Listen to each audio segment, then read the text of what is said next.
Dear one, have you ever paused to wonder why certain days in the spiritual calendar seem to shimmer with a special kind of light? Why saints, sages, and seekers across the ages have looked forward to one particular full moon night with hearts filled with devotion and expectation?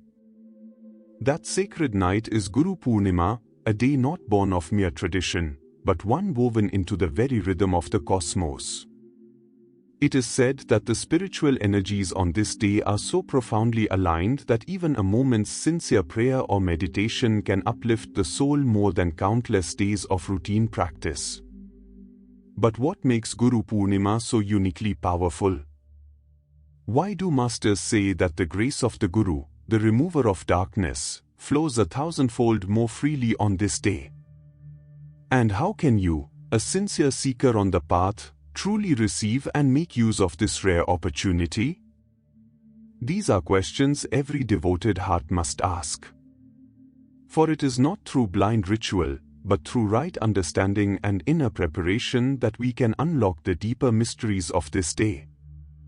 In today's sacred gathering, I wish to share with you 5 ancient, time-tested sadhanas that every true seeker must perform on Guru Purnima. These are not mere practices, but living tools to draw the Guru's grace, purify the heart, and awaken a deeper connection with the divine. If you've longed to feel the living presence of your Guru more closely, or to experience greater peace and clarity on your spiritual path, stay with me. Together, let us uncover the luminous secrets of Guru Purnima and walk hand in hand toward the light. Are you ready, dear one? Let us begin. Dear one, before we can truly honor this sacred day, it is important to understand what Guru Purnima truly is. It is not just a festival marked by rituals or external offerings. It is a deeply spiritual event, a cosmic occurrence that holds immense importance in the journey of the soul. The word Guru means the dispeller of darkness, the one who removes ignorance and leads the seeker toward the light of wisdom. Purnima means the full moon. Together, Guru Purnima represents a day when the light of the Guru shines brightest upon the hearts of those who are open and receptive. In the ancient yogic tradition, it is believed that on this very day, thousands of years ago, Lord Shiva, the first yogi, the Adiyogi, became the first Guru. It was on this full moon night that he turned toward his disciples, the Saptarishis, and shared with them the eternal science of self-realization. Ever since, this day has been revered as the most auspicious time to express gratitude to one's spiritual teacher and to deepen one's own spiritual practice. But the significance of Guru Purnima goes beyond history and mythology. It is a time when the cosmic energies align in such a way that the spiritual vibrations of the planet are naturally heightened. The full moon's energy calms the restless mind and makes it easier for seekers to turn inward. It is said that on this day, the grace of the Guru flows 1,000 times more powerfully, blessing those who seek it with sincerity. As I have often reminded my dear disciples, it is not the physical body of the Guru that we worship, but the eternal wisdom and divine presence that flows through him. And so, on this sacred day, we remember, honor, and connect with that living presence within and all around us. Now, dear one, you might wonder, why is it that the sadhanas, the spiritual practices we perform on Guru Purnima, are said to bear results far beyond what they would on any other ordinary day? What makes this particular full moon night so uniquely powerful for seekers of truth? To understand this, we must gently turn our awareness to the subtle movements of life itself, to the unseen rhythms of the universe. In the yogic science of energy and consciousness, it is taught that on certain days, the positioning of the earth, moon, and sun creates a special harmony in the natural world. On Guru Purnima, such an alignment takes place. The energy currents of the planet rise to a peak. The mind of every sincere seeker becomes naturally calmer, more inward, more receptive. The full moon, which governs the water element in the body and mind, soothes restlessness and sharpens awareness, making meditation and devotion deeper and more effortless. But beyond this natural alignment, there's an even greater reason for the power of this day.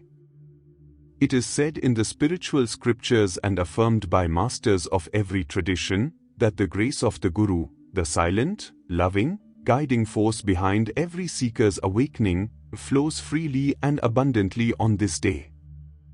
The doors of higher consciousness open wider, and even a single, heartfelt prayer or moment of meditation can uplift a soul to states of peace and bliss it might take years to reach on ordinary days. As I have often told my disciples, where there is receptivity, the blessings of the Guru descend like a gentle rain. And so, dear one, on this sacred day, even the smallest act of devotion, performed with sincerity, becomes a powerful offering in the eyes of the Infinite. Dear one, the first and most essential sadhana to practice on Guru Purnima is Guru Dhyana, the meditation upon the Guru's divine form. It is through this practice that the restless mind finds peace and the scattered heart gathers its devotion into a single, steady flame. Many seekers believe that if the Guru has left the physical body, the connection is lost. But I tell you, the true Guru is ever living. His presence is not bound to flesh and form, but exists eternally in the subtle realms of spirit. In the quietness of early morning, or under the gentle light of the Guru Purnima moon, sit still with your spine erect and your heart calm. Close your eyes and inwardly bring forth the image of your Guru.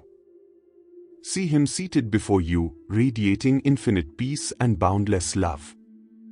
His eyes filled with wisdom, his face serene, his very presence dissolving the restlessness of your mind. Let this image not be vague, but clear and vivid, as though you could reach out and touch his hand. As you hold this sacred image in your heart, begin to silently chant, Om Guru, Om Guru, Om Guru. With every breath, allowing each repetition to draw you deeper into inner stillness. In this practice, you are not merely imagining your Guru, you are inviting his consciousness into your being. The Guru's vibration, when sincerely called upon, responds immediately in the unseen realms, surrounding you with protective, loving energy. As I often reminded my dear disciples, the Guru is not merely a person, he is a living principle, an eternal ray of divine wisdom that ever watches over you. On this sacred day, allow Guru Dhyana to fill your heart with light, peace, and unshakable faith. Dear one, the second sacred practice to perform on Guru Purnima is Japa, the meditative repetition of a Guru Mantra, a holy name or sacred sound that carries the living vibration of divine wisdom. In truth, words uttered with deep devotion become living forces in the subtle world. Mantras are not mere sounds, they are vibrant strands of energy, woven with the consciousness of those who have repeated them for centuries with pure hearts. If your Guru has lovingly blessed you with a personal mantra, this is the most precious string you must hold close to your heart on this day. But if not, you may humbly adopt a simple, universal mantra like Om Guru Om, or Om Shri Guru Devaya Namah. Each repetition of this sound, when carried on the breath and focused within the heart, magnetizes your mind and gradually dissolves restlessness. It anchors you in the presence of your Guru, whether in body or in spirit. I often taught my disciples that it is not the number of repetitions that matters most, but the feeling, the intensity of love, the yearning in your heart. Even a single repetition uttered with pure devotion can pierce through the thickest veils of Maya, the illusions of the material world, and open a doorway for the Guru's grace to descend. As you chant, feel each syllable vibrating gently within, cleansing your thoughts and purifying your emotions. Let your breath merge with the mantra, so that every inhalation and exhalation becomes a holy act of communion with the Infinite. On this sacred day, let Japa become your invisible bridge, linking your soul with the ever-watchful gaze of your Master. Dear one, among the most sacred sadhanas a seeker can embrace on Guru Purnima is the practice of Mouna Sadhana, the observance of deep inner silence. In our daily lives, we are constantly surrounded by noise, not only the outer sounds of the world, but the ceaseless chatter of our own thoughts and emotions. This inner noise often clouds the clarity of our perception, making it difficult for the subtle guidance of the Guru to be heard.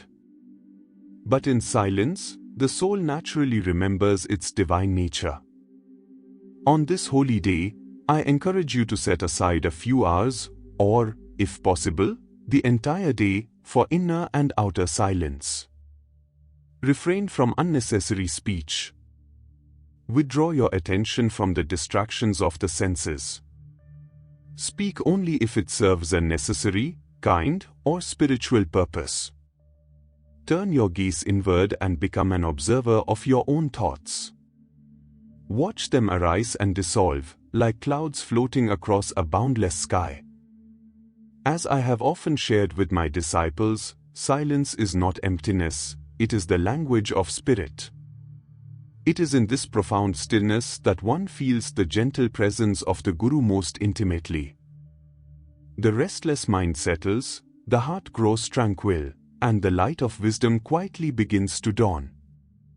You may find that, in these moments of Mouna, questions long unanswered begin to resolve themselves without words. An inner peace, delicate and steady, will fill the spaces once occupied by doubt and worry. Know, dear one, that in true silence, you are never alone.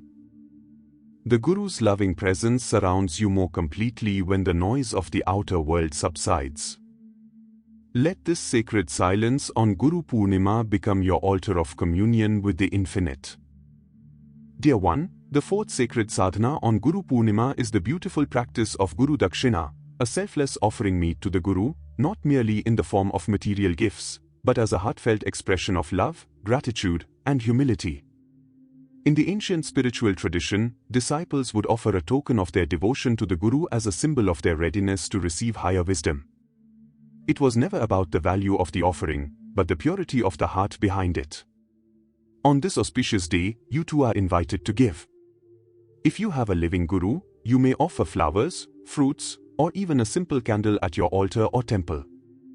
If your Guru has left the body, you can place these offerings before his image or in the sacred space where you meditate.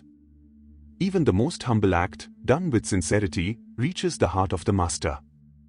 But Guru Dakshina is not confined to objects. True offering lies in service and kindness. Perform an act of compassion in your Guru's name, feed the hungry, care for the sick, assist a fellow seeker on their path, or simply offer a prayer for the welfare of another soul. In giving, the ego softens, and the heart opens to receive divine grace. As I have often reminded my dear ones, what you offer to God and Guru in love is never lost, it becomes part of your soul's treasure. The act of giving purifies the mind, lightens the heart, and aligns your will with the greater cosmic will. So, dear one, on this Guru Purnima, let your selfless offerings, whether of words, deeds, or devotion, be a gentle prayer rising to the heavens, carrying with it the fragrance of your love. Dear one, as we come to the close of this sacred gathering, let us pause for a moment and reflect upon the precious truths we have shared today. Guru Purnima is not just a date upon the calendar. It is a divine opportunity, a doorway through which the loving grace of the Guru flows abundantly into the hearts of those who are willing to receive it. The ancient sages did not declare this day special without reason. They recognized that when the mind is stilled, when the heart is opened in faith, and when the seeker's longing becomes sincere, even the smallest act of devotion can transform one's life forever. The 5 sadhanas we have discussed today are not meant for ritual alone. They are living practices, golden keys that can unlock higher states of peace, wisdom, and divine presence within you.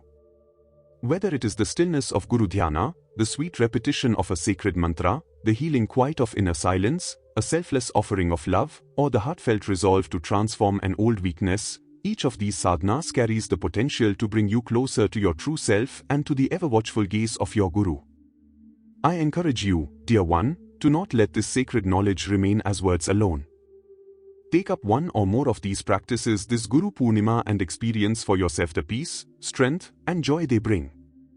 And if you felt touched by this message or sensed the gentle presence of your Guru as we walked this path together, I warmly invite you to share your thoughts in the comments below. What sadhana will you commit to this Guru Purnima? Or perhaps you have a personal experience, a moment of grace, or a heartfelt prayer you wish to offer, write it down.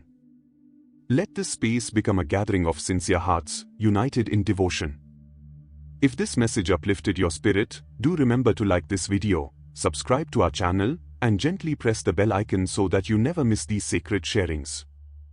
Together, let us walk this blessed path of light. Until we meet again, dear one, may the grace of the Guru ever be upon you. Jai Guru Dev.